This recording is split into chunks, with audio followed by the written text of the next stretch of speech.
Amanat Inspektur Upacara. Istirahatkan. Pasukan, istirahatkan. Untuk perhatian, istirahat di tempat. Gerak! Assalamualaikum warahmatullahi wabarakatuh. Sampurasun. Yang saya hormati Forkopimda Provinsi Jawa Barat, hadir pada kesempatan pagi hari ini Wakil Ketua DPRD Provinsi Jawa Barat, Ketua Komisi 5 DPRD Provinsi Jawa Barat dan seluruh anggota, Kasdam 3 Siliwangi, Wakapolda Jabar, Wakajati Jabar, dan sahabat saya hadir juga, dan Kodiklat TNI. Saya ucapkan terima kasih, selamat datang. Sekretaris Daerah Provinsi Jawa Barat, para kepala perangkat organisasi perangkat daerah di lingkungan Pemda Provinsi Jawa Barat, pimpinan instansi vertikal yang saya hormati, yang memberikan supporting pada saya, Kaseto, pemerhati dan pelaku pendidikan anak-anak, dan yang paling berbahagia hari ini adalah orang tua. Dari 273 anak-anak Jawa Barat yang terjaring di seluruh Provinsi Jawa Barat dengan berbagai latar belakang, dengan berbagai kondisi, dengan berbagai keadaan, hari ini sudah tumbuh menjadi anak-anak yang sehat, memiliki visi dan memiliki harapan. Bahkan menurut saya jauh lebih baik dibanding yang tidak mengikuti pendidikan di Dodik, Lembang, Rindam 3 Siliwangi. Saya ucapkan terima kasih buat komandan, wakil komandan, dan para pelatihnya. Yang pertama, hari ini kita bersama-sama memperingati upacara kebangkitan nasional. Saat masyarakat Indonesia, masyarakat Nusantara disadarkan dari ketertutupan telinganya, dari ketertutupan matanya, dari ketertutupan hatinya, dari kebutaan matanya, dari ketulian telinganya, dari kebisuan lidahnya, dan dari ketutupan hatinya, di mana saat itu kita masuk pada sebuah fase kita ternina bobokkan oleh imperialisme kolonialisme yang menghamparkan lapangan pekerjaan, yang menghamparkan perkebunan, yang menghamparkan areal persawahan, yang menghamparkan areal-areal irigasi, yang menghamparkan areal bendungan. Tetapi mereka mengisi gedung sate ini, mereka mengisi gedung-gedung indah dan mewah di seluruh Nusantara. Tetapi gedung-gedung itu hanya memiliki hak mereka untuk melakukan pengelolaan keuangan, untuk melakukan pengelolaan kekuasaan, di mana seluruh hasil kekayaannya dinikmati oleh mereka dan dikirimkan ke negerinya. Dan kemudian rakyat Indonesia hanya menjadi kuli dengan gaji yang terbatas, dan beberapa orang Indonesia yang tunduk menjadi kaki tangannya, menikmati sebagian kekuasaannya, bahkan menikmati uang-uang yang seharusnya dibayarkan kepada para pekerja Indonesia yang lapar, yang hitam kelam terbakar, yang disebutnya sebagai rodi. Mereka mengambil hak-hak mereka dan dinikmati oleh mereka yang hari itu berkongsi dengan kolonialisme. Maka kesadaran itu tumbuh, lahirlah gerakan Budi Utomo, lahirlah gerakan Sumpah Pemuda, dan seluruh gerakan itu dimulai dengan sebuah kesadaran dan hilangnya rasa takut pada dirinya bahwa kita adalah pemilik hak dari negeri ini. Hari ini kita disadarkan pada sebuah peristiwa di mana kita sering buta mata kita. Kita sering tuli telinga kita, dan kita sering gagu lidah kita. Ketika anak-anak kita berteriak di jalanan, mengusung sangkur, membawa celurit, saling berkejaran, darah menetes di setiap sudut kota, motor-motor dibakar, orang menjerit penuh rasa ketakutan, kita hanya bisa diam. Ketika di sudut-sudut kota, anak-anak kita menenggak ciu. Ketika sudut-sudut kota, anak-anak kita makan eksimer. Ketika di sudut-sudut kota, anak-anak kita makan minuman oplosan. Mereka jatuh tersungkur, matanya merah penuh dengan rasa emosi. Pulang ngamuk ke orang tuanya, kita hanya bisa diam. Ketika anak-anak kita menghabiskan waktu main game online sampai jam 4 pagi, tidak masuk sekolah, di rumah ngamuk, mengancam orang tuanya dengan pisau, menusuk kakeknya dengan sangkur, kita hanya bisa diam. Proses kita hanya dua, pidana dan penjarakan dalam penjara anak. Tetapi kita tidak pernah menyadari bahwa seluruh lorong-lorong kegelisahan mereka, seluruh hiruk pikuk jalanan tak membuat mereka nyaman. Sudut-sudut rumah menjadi neraka bagi kehidupan mereka. Lapang-lapang bola tergusur menjadi industri perumahan, pemukiman, dan pertokoan. Mereka kehilangan tempat bermain. Mereka kehilangan air yang jernih di sungai sehingga bisa mereka berenang. Mereka kehilangan gunung-gunung yang indah tempat mereka bercengkrama dengan alam. Mereka kehilangan sawah yang terhampar. Yang mereka lihat adalah kebisingan dan kebisingan. Bising di jalanan karena knalpotnya brong. Bising di rumah karena orang tuanya bertengkar. Maka mereka lari dalam lorong-lorong gelap. Digenggamnya handphone, diambilnya obat-obat terlarang, ditengahnya minuman dalam sebuah kelompok yang sama. Kita orang-orang yang terpinggirkan di rumah, kita orang-orang yang terpinggirkan di sekolah. Guru-guru telunjuknya menunjuk pada wajahnya, tapi tak bisa memberikan solusi kegelisahan jiwanya. Semua orang hanya memberikan pengamatan, analisis, kajian. Itulah metodologi yang dikembangkan bangsa ini. Tetapi tidak ada yang berani mengambil solusi, mengangkat mereka di sudut jalanan, dimasukkan ke barak, dididik secara militer, diarahkan menjadi anak-anak yang berguna. Kedisiplinan militer adalah harga mati bagi kemajuan bangsa, bukan musuh. Pandangan-pandangan buruk terhadap militer adalah pandangan-pandangan orang yang takut anak-anak Indonesia bangkit, yang takut anak-anak Indonesia mencapai kemajuan. Mereka takut bangsa ini menjadi bangsa kokoh dan tegap. Mereka ingin bangsa Indonesia menjadi bangsa pemabuk yang setiap hari mabuk akan ilmu pengetahuan, yang setiap hari bertengkar di TV, yang setiap hari bertengkar di medsos, sementara hamparan kekayaan alam diambil sama mereka. Janganlah kita menjadi antek dari bangsa lain, memporak-porandakan diri sendiri dan bangsanya dengan alasan pengetahuan, dengan alasan hak asasi manusia. Anak membawa motor di bawah umur adalah pelanggaran hak anak. Kapan kita bertindak? Dan selama ini kita membiarkan anak-anak nonton film tanpa didampingi oleh orang tua. Itu adalah pelanggaran anak, dan kita tidak pernah bertindak. Anak-anak di bawah umur merokok, minum minuman keras, itu adalah pelanggaran hak anak. Semuanya kita berdiam. Anak-anak main game online, nonton tayangan-tayangan dewasa lewat media sosial, kita berdiam. Negeri ini akan hancur manakala semua orang berdiam. Maka orang yang memegang kekuasaan harus menggunakan tangannya untuk merubah seluruh kemunkaran ini menjadi sebuah kebajikan. Kalau kita berkomitmen pada bangsa ini, problem anak-anak kita adalah mengkonsumsi tayangan yang bukan haknya di media sosial. Maka saya meminta peraturan pemerintah yang mengatur tentang itu segera dilaksanakan. Anak-anak di bawah umur tidak boleh mengakses media sosial yang bukan haknya. Seberapa besar pun gagasan yang saya gagas, seberapa kuat pun kekuatan yang saya bangun, saya tidak akan bisa melawan jutaan akun yang merasuki otak kiri dan otak kanan anak-anak kita. Untuk itu, pada saat ini sudah saatnya kita tidak saling menyalahkan. Untuk itu saat ini tidak ada salahnya kita mengambil tindakan berdasarkan perilaku kita masing-masing. Perilaku ekonomi menyebabkan anak-anak kita kehilangan ibunya karena pergi ke luar negeri.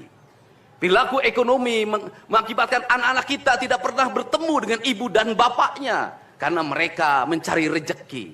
Mereka ada di pojok-pojok rumah bersama kakeknya. Kakeknya melarangnya dia main game online, melarangnya pakai motor jam 11 siang. Maka pisau dapur terhunus dan ditusuk seseorang kakek oleh cucu yang disayanginya. Kerangka pijak seperti ini harus dibangkitkan oleh kita. Semangat militer, bukan militerisasi. Kalau anak-anak dibangunkan jam 4 subuh, di mana letak salahnya dan di mana letak pelanggarannya. Kalau anak-anak dibangunkan, kemudian disuruh membereskan tempat tidur, apa salahnya dan apa pelanggaran hak anaknya? Kalau anak-anak disuruh sholat subuh, apa pelanggaran haknya? Kalau anak-anak mengikuti kuliah subuh, apa pelanggaran anaknya? Kalau anak-anak disuruh ngantri kemudian makan pagi, sarapan pagi dengan telur, dengan nasi, dengan pisang dan minum susu, di mana letak salahnya?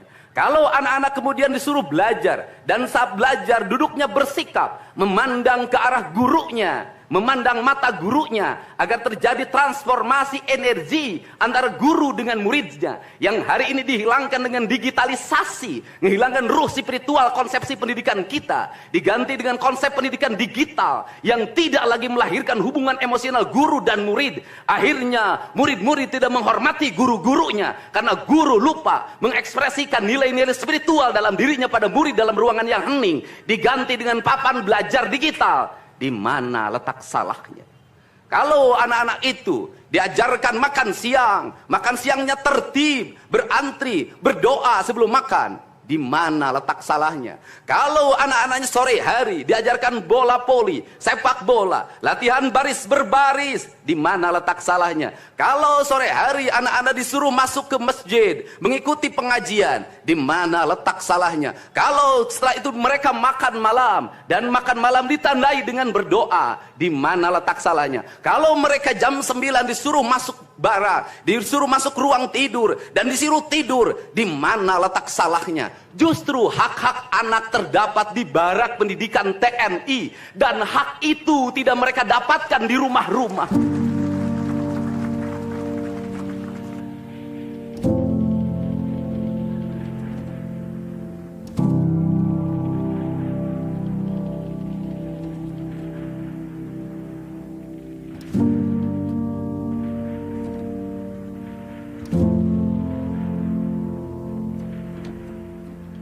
Di rumah-rumah anak-anak tidak bisa tidur malam. Mereka rata-rata tidurnya jam 4, jam 1 malam, jam 2 malam. Di rumah mereka tidak mendapat makanan yang bergizi karena serba fast food. Di rumah mereka tidak mendapatkan kasih sayang. Di jalanan mereka balapan. Mereka tidak mendapatkan ruang hidup tanpa gadget dalam setiap hari. Saya katakan, justru lingkungan kita hari ini, rumah, halaman rumah, kadang sekolah, kadang jalanan, bukan lagi tempat yang ramah untuk anak-anak Indonesia. Untuk itu apa kebijakan yang harus kita lakukan? Kebijakan yang harus kita lakukan adalah mindset pembangunan dirubah. Ekonomi bukan segalanya. Itu penting. Tetapi ekonomi tidak boleh membunuh ruang-ruang publik di mana orang mendapat ruang bercengkrama. Desain rumah harus dikembalikan pada desain yang membuat jendela, membuat ruang untuk ibu dan bapaknya berkumpul. Halaman rumah harus tersedia di setiap kampung, jangan dihabiskan untuk bangunan. Karena anak-anak ingin bermain di halaman. Lapangan bola di setiap desa harus ada. Karena apa? Karena mereka terus berinteraksi olahraga. Sungai-sungai harus dijernihkan. Karena anak-anak orang miskin tidak bisa berenang di kolam renang yang berbayar. Mereka harus berenang di sungai-sungai yang jernih. Gunung-gunung harus dihijaukan. Karena anak kita perlu hiking dan traveling dalam setiap waktu. Anak-anak kita perlu berinteraksi dengan semesta. Lampu-lampu kadang sebulan sekali harus dimatikan. Agar anak kita bisa menatap langit, melihat bulan dan bintang. Bahwa dia adalah bagian dari cakrawala yang indah. Negeri ini sudah sesak dengan uang di kepalanya. Yang akhirnya apa? Pendidikan hanya menjadi ucapan dan tingkatan S1, S2 dan S3. Tapi pendidikan lupa ada nilai esensial yang harus dihidupkan dalam relung hati manusia. Pendidikan Indonesia adalah mewujudkan manusia Indonesia seutuhnya. Mewujudkan manusia Indonesia seutuhnya. Dalam falsafah Sunda disebutnya Pancawaluya. Cager, bager, bener, pinter, singer. Itulah falsafah pendidikan asasi. Maka falsafah pendidikan asasi dalam kaidah Sunda disebutnya kalimatnya begini. Kawung mabur sarulukna sama kelengiten pandana. Ciamis tinggal paitna ciherang tinggal kiruhna. Resi lengiten ajina pandita ilang komara. Kaduruku hawa nafsuna. Bangkong di kongkorong kujang kacai mawacameti. Saya hanya falsafah ini. Apa itu bangkong di congkorong kujang? Kujang adalah senjata. Bagi orang Sunda adalah sebuah kehormatan diri. Kujang. Tetapi kujang tidak bisa dikongkorongkan pada bangkong. Kalau bangkong dikongkorongkan oleh kujang, bangkong itu anak-anak di bawah umur. Kalau dia dikongkorongkan oleh kujang, kujang itu tak bermakna dan bangkong itu mati, tak mampu membawa kujang. Kacai mawaca meti, apa itu artinya? Orang pergi ke air untuk mensucikan diri, maka dia harus membebaskan diri dari berbagai apapun kepentingan. Dia ingin pasrah, dia ingin sumera, hirup ukur sasamperan, awak ukur sasampaian. Sariring dering dumadi sarengkak saparipola la haula wala quwata illa billah. Maka dia tidak boleh membawa hawa nafsu. Ketika kita ingin memasuki abad ritual dan spiritualitas, maka tidak boleh ada kebencian, tidak boleh membawa senjata apapun, tidak boleh, maka kita berserah. Apa yang terjadi hari ini? Orang-orang yang setiap hari bicara tentang kesucian, lidahnya menyakiti orang lain, menusuk orang lain, membawa api peperangan pada saat orang menuju kesucian. Bahkan bisa jadi menghinakan orang lain itu dianggap bagian dari kesucian. Tidak ada anak nakal. Tapi orang Sunda itu menyebutnya budak bangor. Budak bangor itu beda dengan nakal. Kenapa? Itu masa mereka menginjaki masa remaja menuju masa dewasa. Maka di hari kebangkitan nasional ini, pemerintah Provinsi Jawa Barat, sekolah yang hari ini berjalan, ada pendidikan karakter, ada bela negara. Saya akan meresmikan menjadi Sekolah Kebangsaan Jawa Barat Istimewa. Sekolah Kebangsaan Jawa Barat Istimewa nanti akan dipusatkan di Dodik, Lembang. Dan kalau ada lembaga pendidikan lainnya, kami juga akan menjadi kerjasama. Mereka yang bersekolah di situ bukan anak-anak yang tawuran, bukan anak-anak yang minum, bukan anak-anak korban dari ML, tetapi juga nanti anak-anak yang memiliki kemampuan akademik yang tinggi, anak-anak yang memiliki kemampuan pikiran yang tinggi. Dan seizin pimpinan DPRD Provinsi Jawa Barat, tahun ini kami akan memberikan beasiswa pada mahasiswa-mahasiswa yang kuliah di jurusan engineering. Tetapi mereka harus mengikuti sekolah kebangsaan selama 1 bulan. Agar uang yang diberikan oleh Provinsi Jawa Barat melahirkan nasionalisme-nasionalisme baru yang bisa membawa bangsa ini ke arah kemajuan.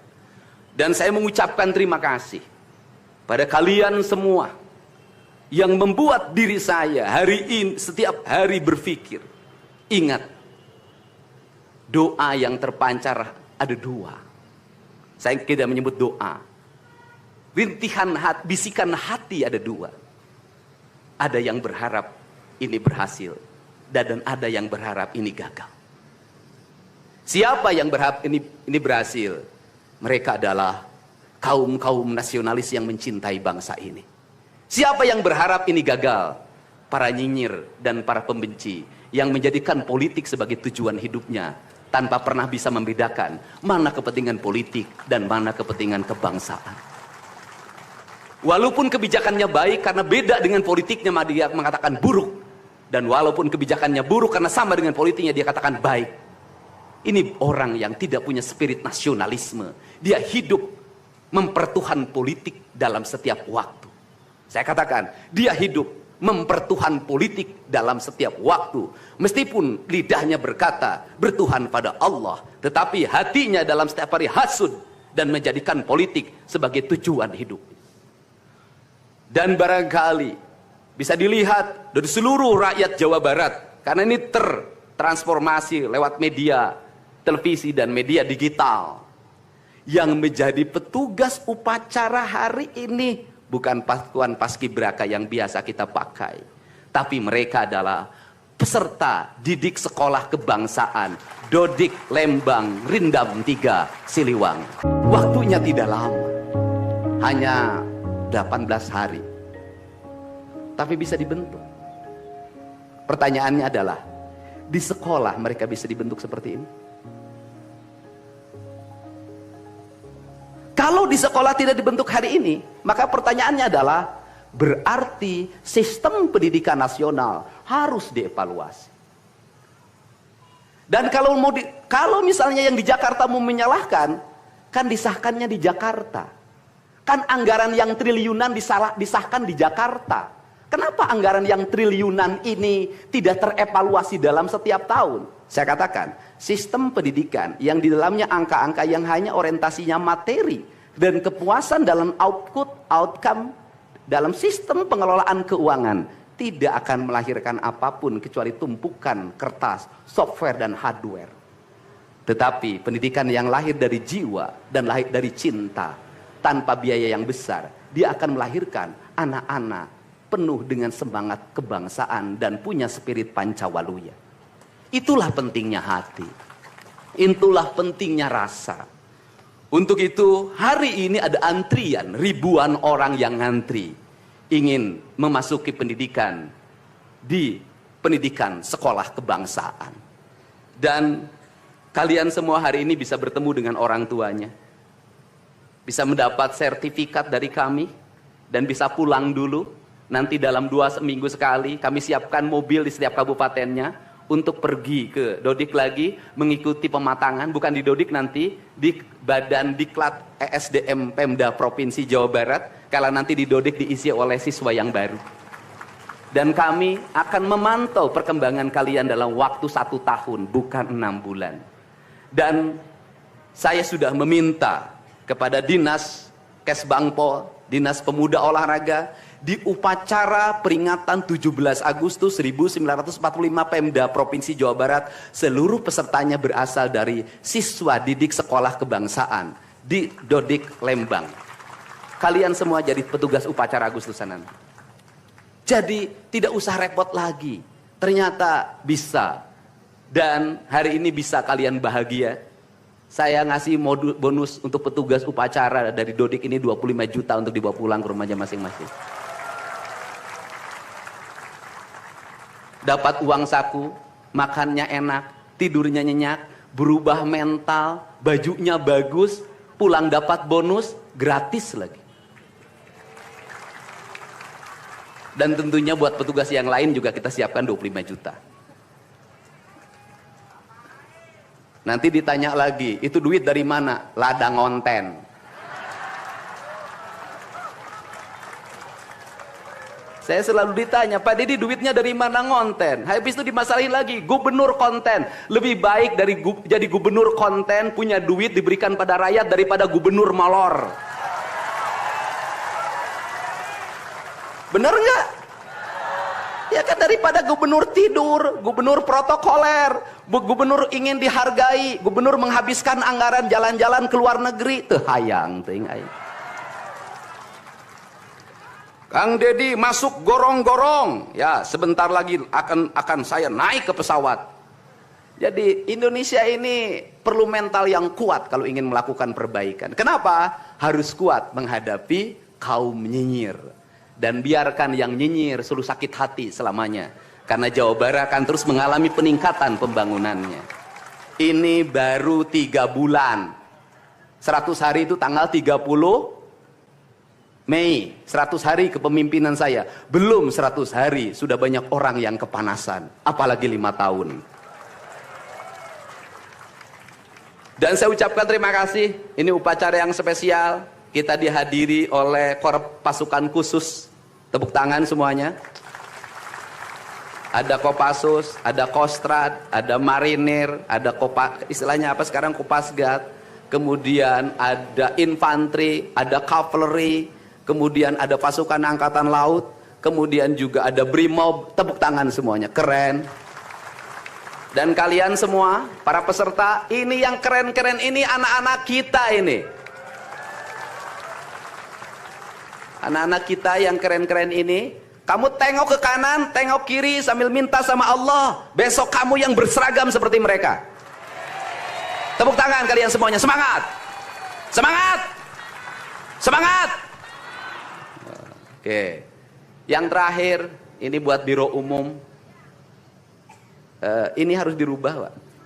Pertama, ini tiang bendera menghalangi gedung sate. Benderanya nanti harus digeser ke sebelah sana.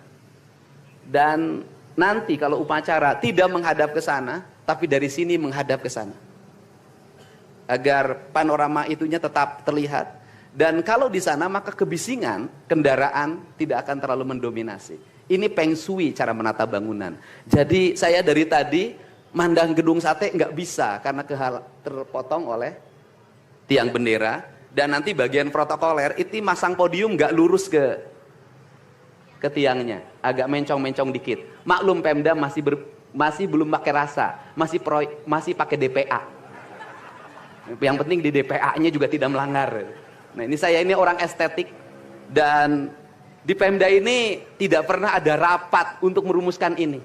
Cukup WA, Pak Sekda, Kesbangpol, Dinas Pendidikan, besok kita lakukan ini, anak-anak bajunya ini. Dan saya terima kasih buat PLT Dinas Pendidikan yang stresnya banyak, suaranya sampai hilang, saking takut.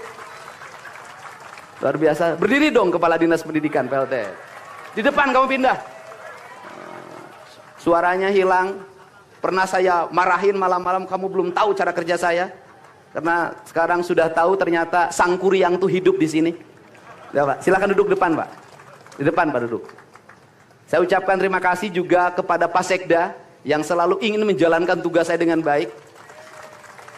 Kalau belum meluntur-luntur dikit wajar, karena dia memang penakut sama istrinya jadi kurang lentur. Kalau saya kan sudah sangat lentur hidupnya. Saya ucapkan terima kasih juga pada Kesbangpol, ini yang supporting sangat baik. Ini mantan, pindah Pak ke depan Pak. Ini jajaran protokoler, dan saya ucapkan terima kasih pada Pangdam 3 Siliwangi yang support full. Terima kasih. Kemudian Pangkostrat yang di Purwakarta juga melaksanakan dan berbagai divisi. Kemudian Komandan Dodik Rindam. Terima kasih. Saya ucapkan terima kasih, badannya terima kasih. Saya ngasih bonus buat pelatihnya 50 juta. Saya ini urusan rasa, Bu.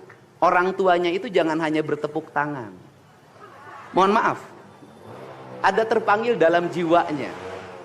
Anak-anak saya kok bisa hebat begini ya? Dari rumah itu bawa bakakan. Mohon maaf. Ini cermin manusia-manusia Sunda yang punya welas asih. Yang punya timbal balik. Anak saya dididik. Bukan saya minta bakakak, bukan. Bukan saya minta opak, tumpeng, bukan. Penuh dengan welas asih, dengan cinta. Mudah-mudahan bakakak yang dibuat menjadi jalan bagi si Ujang menjadi orang hebat.